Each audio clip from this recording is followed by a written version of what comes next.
హైదరాబాద్లోని ఓ ప్రైవేటు కాలేజీలో బీటెక్ చదువుతున్న చందన ఓ సీనియర్తో ప్రేమలో పడింది. మతాంతర వివాహం కావడంతో తల్లిదండ్రులు అక్క దీప్తి చందన పెళ్లికి ఒప్పుకోలేదు. ఈ క్రమంలో దీప్తిని హత్య చేయాలని చందన ప్లాన్ చేసింది.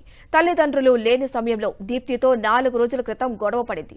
ముక్కు మూతికి ప్లాస్టర్ వేయడంతో శ్వాస ఆడక దీప్తి మృతి చెంది ఉంటుందని పోలీసులు భావిస్తున్నారు. కోరుట్లలోని భీముని దిబ్బకు చెందిన దీప్తి గత నెల 29న ఇంట్లో అనుమానాస్పద స్థితిలో మృతి చెందింది. అదే రాత్రి ఆమె చెల్లెలు చందన అదృశ్యమవడంతో పోలీసులకు అప్పుడే సీన్ అర్థమైంది. ఓ యువకుడితో కలిసి బస్టాండ్ నుంచి నిజామాబాద్ వైపు వెళ్తున్నట్టుగా సీసీ ఫుటేజ్ ద్వారా గుర్తించిన పోలీసులు ఆమె ఆచూకీ కోసం ప్రత్యేక బృందాలతో గాలింపు జరిపారు. తర్వాత చందన ఓ ఆడియో మెసేజ్ కన్ఫ్యూజన్ క్రియేట్ అయింది. ఒంగోలు వైపు వెళ్తున్నట్లు సమాచారం రావడంతో అలర్ట్ అయిన పోలీసులు గాలింపు జరిపారు. చివరకు ఒంగోలులోని ఓ లాడ్జిలో చందనతో పాటు యువకుని అదుపులోకి తీసుకుని జగిత్యాల పోలీసులకు అప్పగించారు. పోలీసులు తమదైన శైలిలో విచారించగా నిజాన్ని ఒప్పుకున్నారు.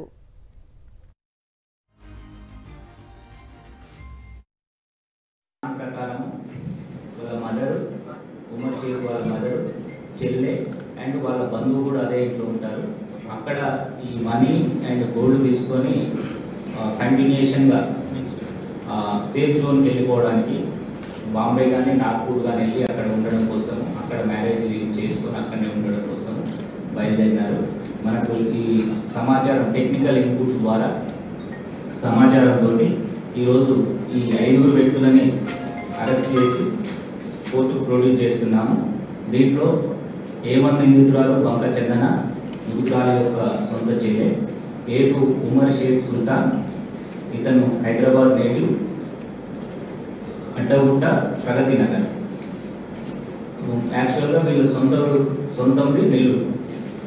అండ్ ఉమర్ షేక్ సుల్తాన్ తల్లి సయ్యద్ అలియా మహబూబ్ అండ్ షేక్ అసియా ఫాతిమా ఉమర్ షేక్ సుల్తాన్ యొక్క చెల్లె, హఫీజు అతని ఫ్రెండ్స్. దీంట్లో భాగంగా బంగారు వడ్డానందు 2, పెద్ద బంగారు హారం 1, పెద్ద బంగారు గాజుల జతలు 3, ఒక బంగారు కంకణము, చిన్న హారాలు, ₹1,00,000 నగదు, సెల్ ఫోను, ఈ టైం అప్పుడు వాడిన కార్ని స్వాధీనం చేసుకోవడం జరిగింది.